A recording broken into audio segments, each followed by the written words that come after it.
시청자 여러분, 이 방송은 대한수호 방송입니다. 대한민국을 지키기 위해서 대한수호 방송은 끝없이 노력하고 대한민국을 지키기 위해서 할 수 있는 일을 다 하도록 할 것입니다.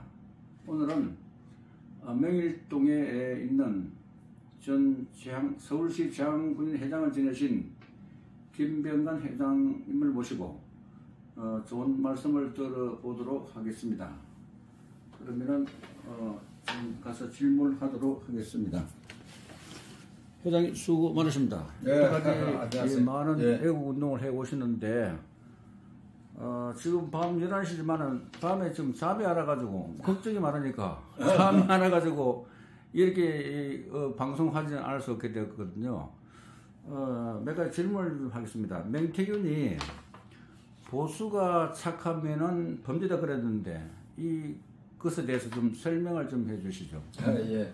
사실은 우리 뭐 국민들이나 정치 지도자들까지도 그 보수의 가치에 대해서 좀 등한시하고 거기에 대한 우리가 깊이 어떤 관조를 하지 않는 그런 부분이 있어요.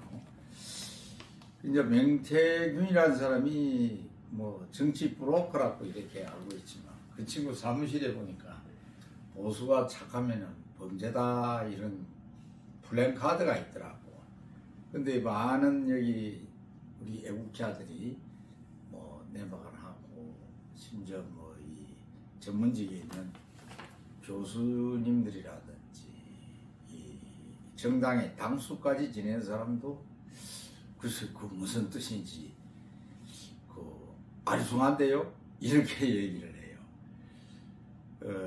우리가 이제 이 세계 민주주의 역사를 보면은 항상 이 파이를 놓고 경쟁을 하는데 파이가 이제 좀 넉넉해지는 이제 이 좀 강력한 정부를 만들면은 이 좀 파이 커져요. 그리고 이제 또 세계 평화가 왔다든지 이럴 적에는 또 그 평등 논리가 시혜적 정책을 좀 더 이래 강하자 해서 이제 좌측으로 이래 왔다가 이 시계추처럼 시대 환경에 따라서 왔다 갔다 해요. 근데 보수라는 것은 이제 우리 젊은 사람들이 어떻게 보면 뭐 캐캐묵은 어떤 방식이다. 진보는 보다 진취적인 거라 이래 잘못 알고 있어요. 근데 이 보수라는 것은 사자나 그 독수리의 생존법이라고 할 수 있죠. 이 뭐 정글이나 바다나 인간 세상이나 이제 그 주류가 있고 늘 비주류가 있는 세상이 있듯이 사례는 호랑이나 사자가 이 조절을 안 하면 통합 조절을 안 하면은 생태계가 파괴돼요.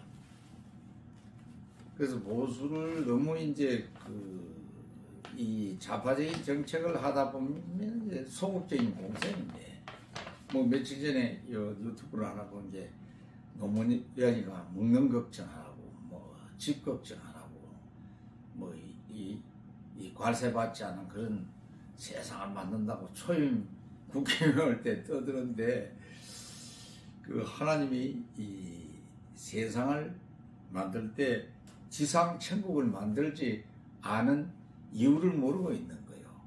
지상 천국이 되면 우리가 배울 것도 없고 무기력해진 이 세상이 되어버리죠. 그래서 늘 갈등과 긴장이 속에서 우리는 보다 성숙된 나의 본 모습을 찾아가는, 어떻게 보면 이 세상이 구도의 장인데, 우리 영혼을 성숙시키는 구도의 장인데, 그걸 너무 시혜적인 정책을 많이 이래 하다 보면 사람이 게으름뱅이가 돼버려요. 그러니까 프리드만이 경제학 노벨 경제학을 수상했는데 복지가 소외계층을 더 고통스럽게 하고 권력만 살찌운다 하는 내용이었어요. 그리고 미국의 클린턴 대통령이 집권 2기차에 왔을 때 가만히 너무 복지를 이렇게 과잉하다 보니까 미국의 이 재정이 이 바닥이 나오고 그 세계적인 경찰 국가로서 모든 뭐 지출이라든지 이런 것을 감당하기 어려우니까 그 공화당과 합의를 해가지고 새로운 복지법을 만들어요. 향후 5년 이내에 직장을 구하지 않으면은 이 복지 시혜를 중단한다. 이런 이제 새 복지 법안에 서명을 해보니까 진보 진영에서 아주 막 난리가 났어요. 민주당과 그 블루킹스 같은 그런 이 좌파 단체들이 그린들이 미쳤다 이랬는데 10년이 지난 후에 복지 수혜자가 60%로 줄어들고 일이 나를 구했다는 자립인간들의 한호성이 이 언론을 도배해요. 요새 그런 말이 나오더라고요. 일이 나를 구했다 그런 말이 나오더라고요. 그럼요. 그래서 보수는 좀 잔인해야 돼. 요즘 우리가 뭐 너무 이제 이래 자식들한테도 너무 관대하고 뭐 오직 뭐 이래 이 출세주의 뭐 이런데 너무 경도되어 있다 보니까 어떤 근본적인 가치 개념이 이제 이래 무너진 상태예요. 어떻게 보면은. 그래서 보수는 제가 생존법을 찾아가는 적자 생존, 그러니까 소국 가민, 국가의 기능은 최소한 줄이고 시장의 기능에서 이제 서로 지지고 뽑고하면서 이 경쟁에서 이긴 자만이 이 승리자가 되는 가치를 가지고 우리가 이제 이 세상의 어떤 이 조절하는 기능을 이 보수라면은 그래. 답이 될 겁니다. 알겠습니다. 그래서 그 친구가 정치 포로코라고 이렇게 알려져 있지만은 결국 윤석열 정권을 만드는 1등 공신이었고 그리고 철학이 좀 있었네 그래도. 그러다고 보죠. 근데 정치인들이나 이 철학 빈곤입니다 사실은. 철학 빈곤. 예. 그래서 보수는 여하튼 이 치고의 생존법이다. 우리가 그래. 이렇게 진화된 과정에서는 이제 그러한 이 레이스만이 늘 주류가 있고 비주류가 있고 이 속에서 우리는 이제 삼각 구도를 형성하는 거다 생각하면은 보수는 여하튼 사자나 독수리 같은 그런 생각법이 필요하다. 그래. 결론입니다. 두 번째 질문을 하겠습니다. 지금 대선인데요. 대선 전인데 대선 전국에 대해서 어떤 지도자가 한국 실정에 맞겠습니까? 그래서 지금 이제 우리 이번에 대선은 이제 한국만의 문제가 아닙니다.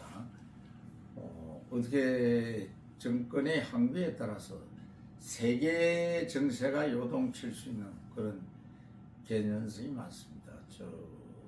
2017년도에 시진핑이 중국의 시진핑이가 마르크스의 200주기에 그 마르크스 천공상을 제작해갖고 그의 고향 독일로 이래 보내고 2018년도에는 군함을 관함식을 하면서 항공모함에 군복을 입고 나와서 군함을 자동차 찍어내서 시작했다. 이런 이제 선언했는데 그거의 어떻게 보면은 이 신냉전의 선전포고나 마찬가지입니다. 그래서 러시아, 북한, 중국 삼각 동맹이다.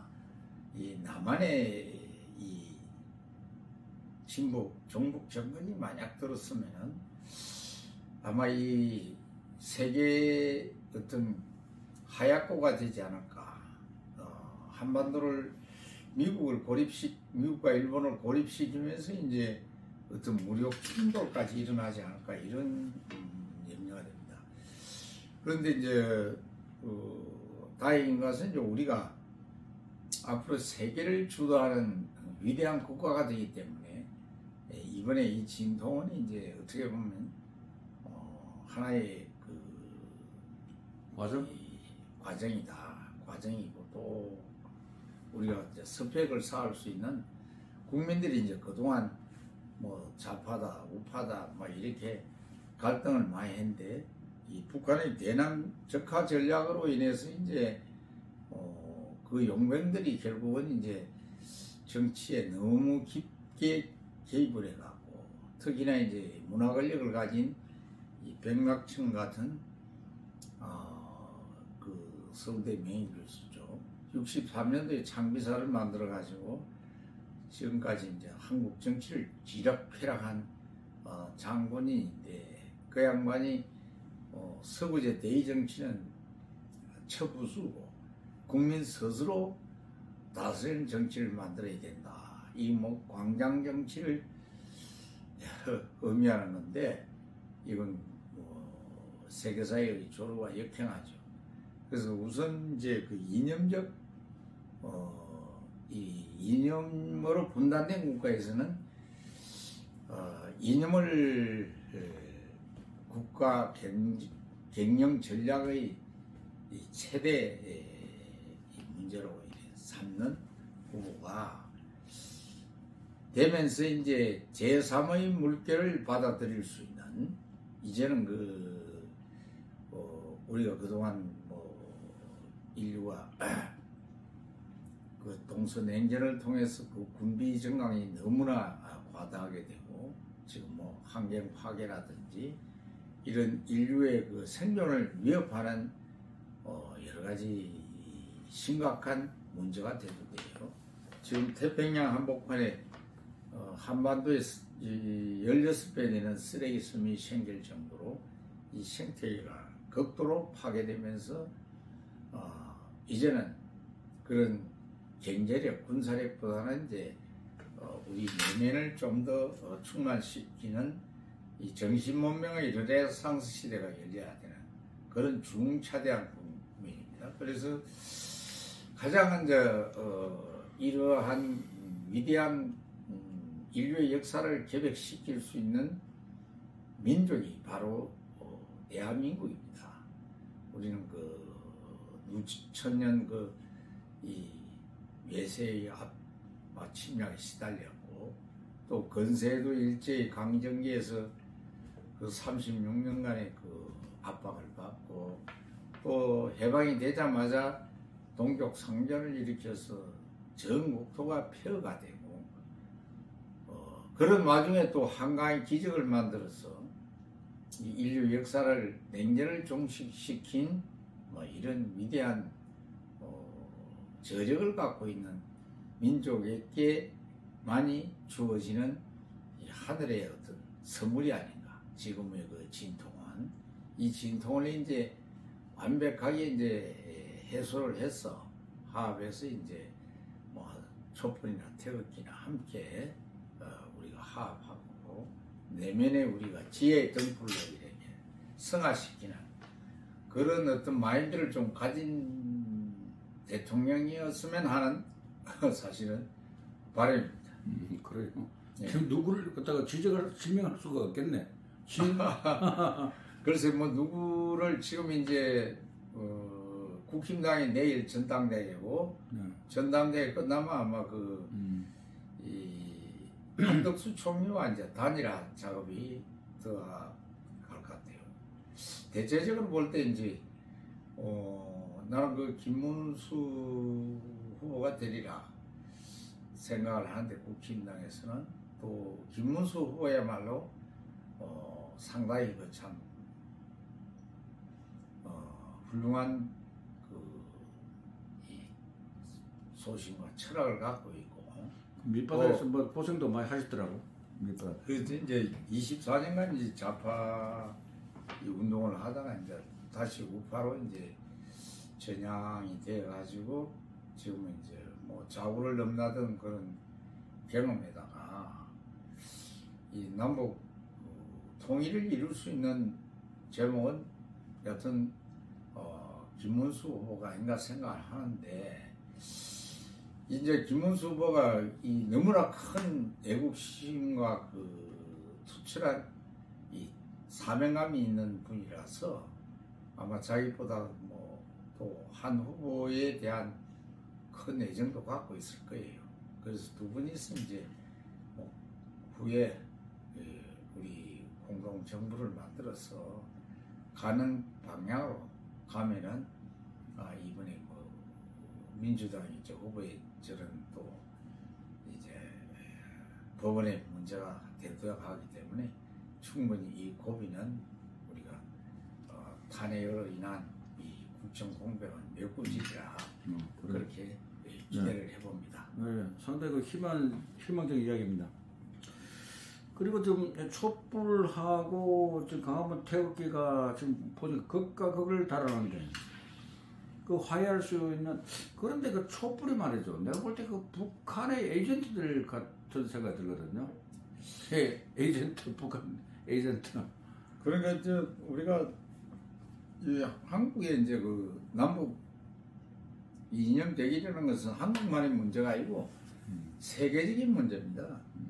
그런데 이제 우리나라가 마지막까지 그 남북이 이념으로 분단이 되고 또 남남 갈등에다 이 가족들 간에도 전부 이 갈갈이 찢었어요.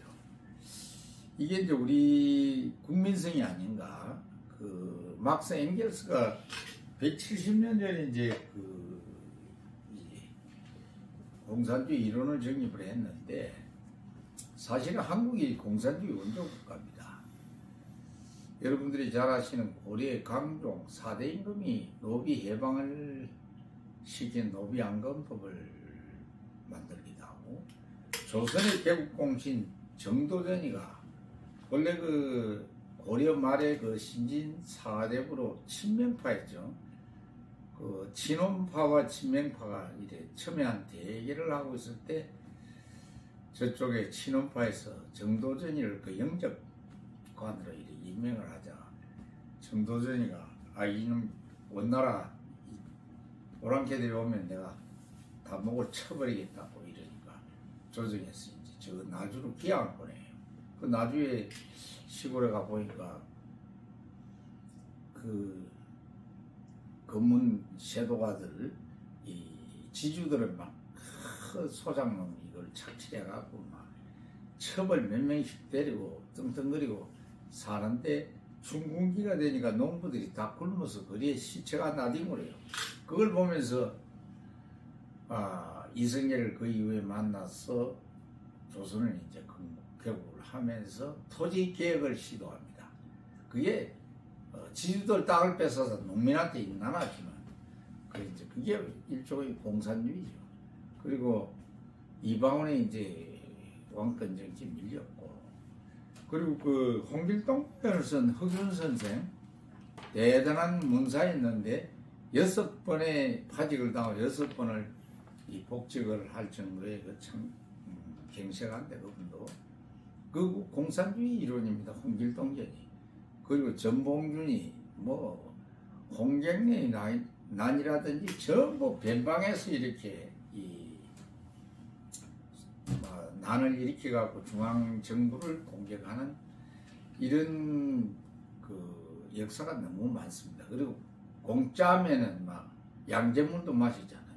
그리고 사촌이 논산 배 아프고 이런 것이 전부 이 공산주의적인 DNA가 우리한테 있어요. 그러다 보니까 이제 널리 이제 이 잠재된 엉어리가 이제 이 어떤 정치적인 현상으로 이제 그게 분출이 되는데, 내가 2002년도에 북한을 일주일간 다녀온 적이 있어요. 2002년도에? 예, 2002년도. 김병한의 북한 방문기가 여러 사이트에 올라 있어요. 근데 그때 북한의 우리를 수행한 엘리트 관리들하고 많은 논쟁을 했어요. 이건 국가도 아니다.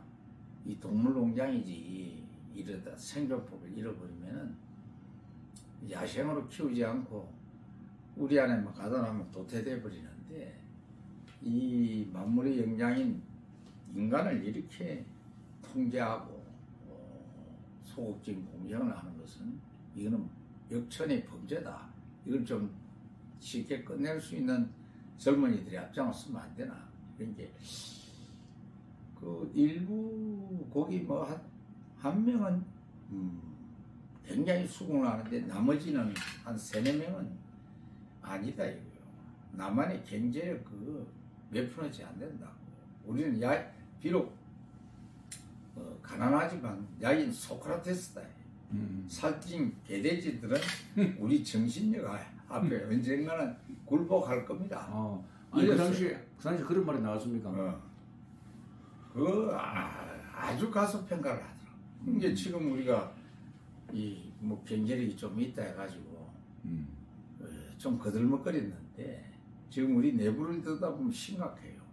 뭐 형제간의 재판은 뭐 다반사고 뭐 부부간에도 재산 싸움을 하고 또 아버지하고 아들하고도 무슨 재판을 한대요. 근데 효도 좀 하라고 미리 유산을 주노니까 돈이 많으면 뭐 효도할 시간 없잖아요. 뭐 그렇지. 놀러 다니기 바쁘고 뭐 빠친구를 한다든지 유람선을 탄다든지 정신없죠. 그렇지.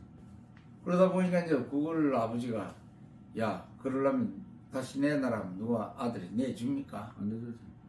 그 재판을 하는데 아버지가 져요.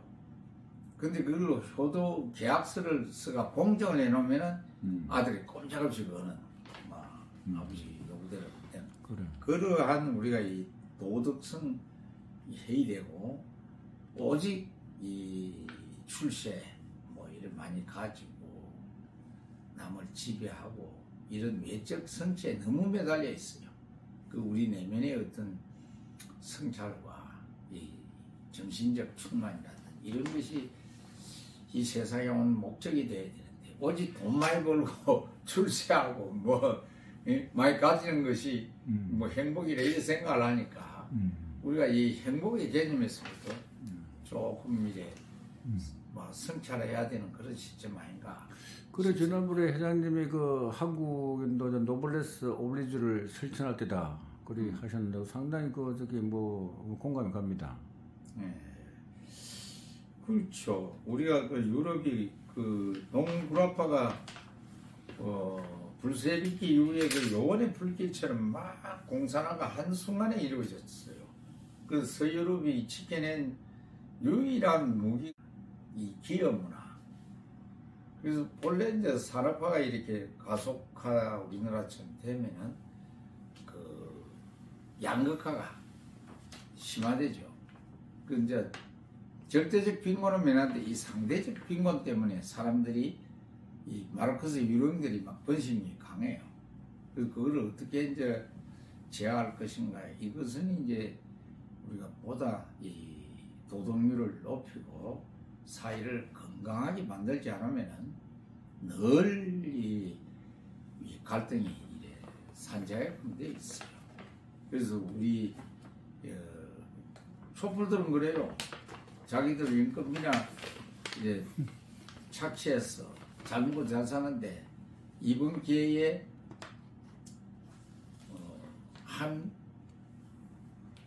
부득이에 너 태극기들은 뭐 지금 배때기 기름기가 꽉 끼어 있는데 한순간에 이번에는 호박이 이제 넝풀째 굴러왔다 이거예요. 윤석열이가 제발로 여하튼 제발등을 찍어갖고 저렇게 이제 대통령까지 사임되고 있는데 아주 고도의 전략이죠. 저 사람들은 이 정치권에 사는 게 아닙니다. 그 뒤에서 이제 원격